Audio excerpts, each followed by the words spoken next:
Ages వయసుల మీద problems. ఈ ఏజెస్ అనే టాపిక్ సార్, ఈ ఏజెస్ అనే టాపిక్ని మ్యాక్సిమం మనము ఆన్సర్ ఆప్షన్స్ యూజ్ చేసే ప్రయత్నం చేద్దాం. ఏజెస్ అనే టాపిక్ని మనము ఆన్సర్ ఆప్షన్ ఎలిమినేషన్ చాలా బాగా వర్కౌట్ అయ్యే topic sir. Answer option elimination approach. ఇంకా ఏ ఆప్షను కుదరనప్పుడు మాత్రమే మనము వేరియబుల్ యూస్ చేసి సాల్వ్ చేద్దాం.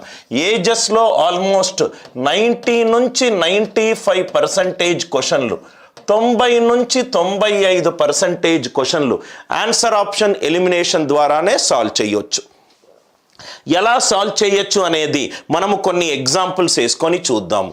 ఈ ఏజెస్ అనే టాపిక్ కంప్లీట్గా రేషియోస్ అనే టాపిక్ నుంచి డెరైవ్ అయిన టాపిక్. మీరు కనుక రేషియోస్లో కనుక కంఫర్టబుల్గా ఉంటే ఈ ఏజెస్ చాలా సులువుగా మీరు ఈ క్లాస్ని అర్థం చేసుకోవచ్చు.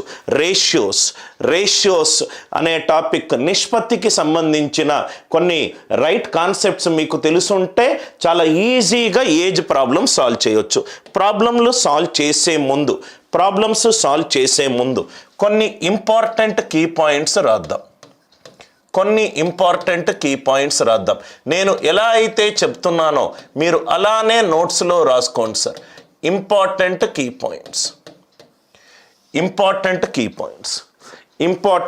పాయింట్స్ ఎప్పుడూ కూడా గుర్తుపెట్టుకోండి సార్. రైట్, మనకు ఏజెస్ ప్రాబ్లమ్స్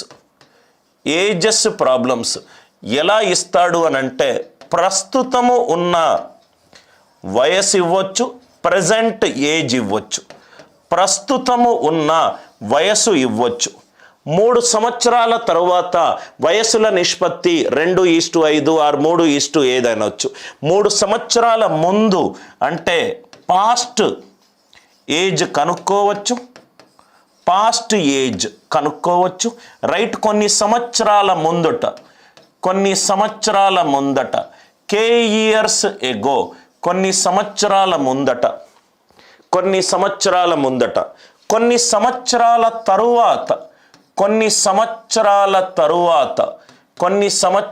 తరువాత రైట్, ఇది ఫ్యూచర్ ఏజ్. అన్ని ప్రాబ్లమ్స్ కూడా ప్రజెంట్, పాస్ట్, ఫ్యూచర్ ఈ మూడిటి మీదనే డిపెండ్ అయి ఉంటుంది. ప్రజెంట్ అంటే ఈ రోజు, రైట్. పాస్ట్ అంటే నిన్న, మొన్న, 2 రోజుల కిందట, వారం రోజుల కిందట, సంవత్సరం కిందట, 3 సంవత్సరాల క్రిందట, రైట్. ఫ్యూచర్ రేపు, ఎల్లుండి, 10 రోజుల తర్వాత, నెల తర్వాత, 3 నెలల తర్వాత, 6 నెలల తర్వాత, సంవత్సరం తర్వాత, 2 సంవత్సరాల తర్వాత. పాస్ట్, ప్రజెంట్, ఫ్యూచర్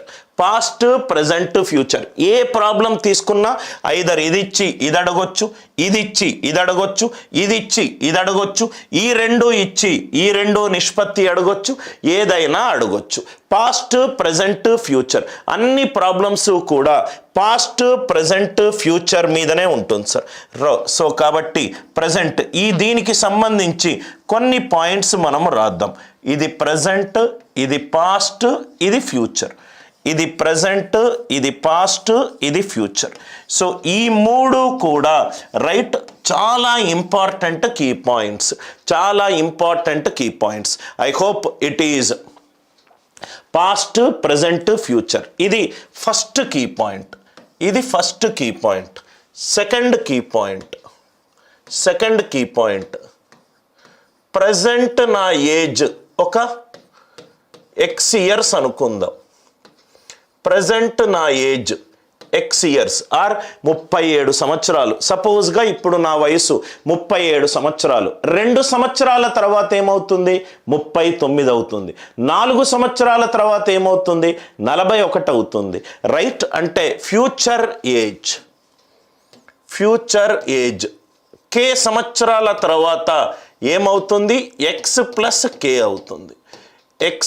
కే అవుతుంది. ఇది ఎప్పుడు సార్? కే సంవత్సరాల తరువాత ఈరోజు మీ వయసు 22 సంవత్సరాలు. 2 సంవత్సరాల తర్వాత 24, 4 సంవత్సరాల తర్వాత 26, 8 సంవత్సరాల తర్వాత 30. తరువాత అని అంటే మనము ప్లస్ చెయ్యాలి. తరువాత అని అంటే మనము ప్లస్ చెయ్యాలి. నా వయస్సు ఫర్ ఎగ్జాంపుల్ 37 సంవత్సరాలు, సంవత్సరం క్రిందట 36 సంవత్సరాలు, 2 సంవత్సరాల క్రిందట 35 సంవత్సరాలు, కే సంవత్సరాల క్రిందట ఎక్స్ మైనస్ కే ఇయర్స్, ఎక్స్ మైనస్ కే ఇయర్స్, ఎక్స్ మైనస్ కే ఇయర్స్, ఎక్స్ మైనస్ కే ఇయర్స్. కే సంవత్సరాల తరువాత అంటే ప్లస్ కే, కే సంవత్సరాల ముందు అంటే మైనస్ కే, కే సంవత్సరాల ముందు మైనస్ కే.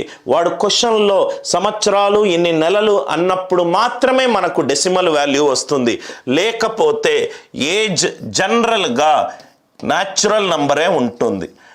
ఏజ్ వయసు ఎప్పుడూ కూడా నీ వయసు ఎంత అంటే 26 సంవత్సరాలు 6 నెలలు అని చెప్పము, right?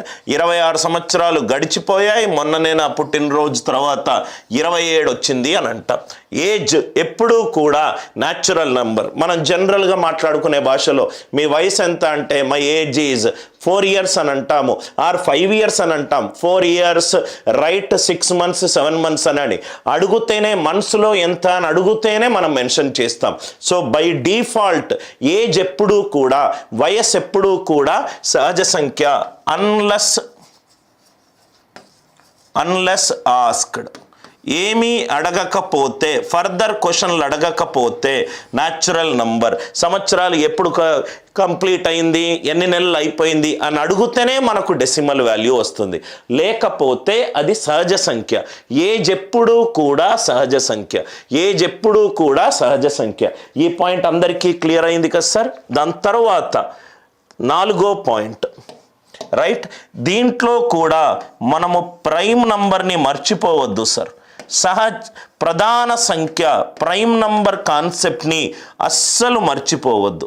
Prime number concept do not forget, prime number concept do not forget.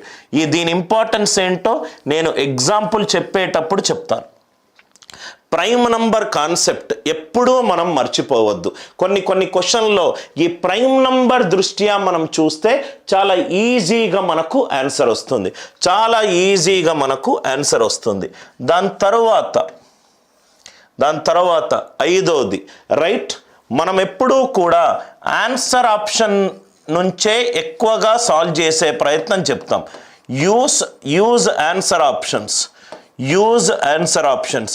Answer ఆప్షన్స్ని యూజ్ చేసుకుంటే ఏజెస్ ప్రాబ్లమ్స్ చాలా ఫాస్ట్గా మనకు సాల్వ్ చేయొచ్చు. ఆన్సర్ ఆప్షన్ తీసుకుంటాము, క్వశ్చన్లో statement left hand side equivalent to right hand సైడా చూసుకుంటాం.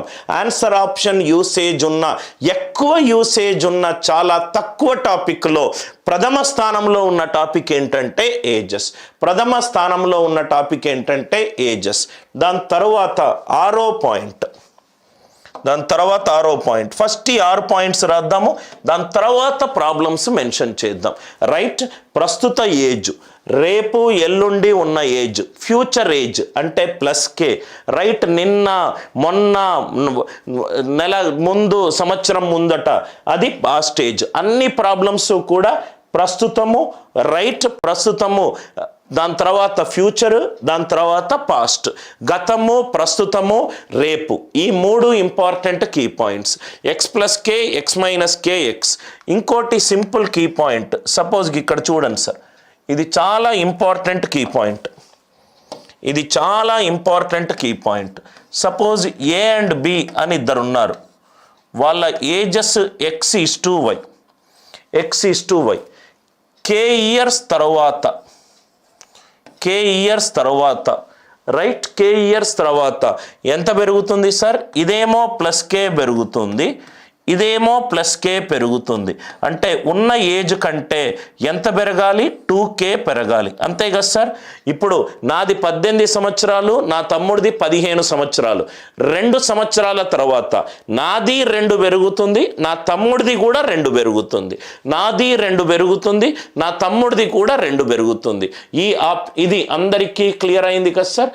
పాస్ట్, ప్రజెంట్, ఫ్యూచర్ 2 వ్యక్తులు ఇచ్చినప్పుడు ఇది కే సంవత్సరాల తర్వాత ఇది పెరిగింది, ఇది పెరిగింది, అంటే మొత్తము 2K పెరిగింది, అంటే మొత్తము 2K పెరిగింది. ఈ సింపుల్ పాయింట్స్ తెలిస్తే చాలు, ఆల్మోస్ట్ చాలా క్వశ్చన్లను లెస్ దాన్ ఏ మినిట్ మీరు సాల్వ్ చేయగలుగుతారు, రేషియోస్ మీద పట్టుంటే. అది ఎలానో చూద్దాం.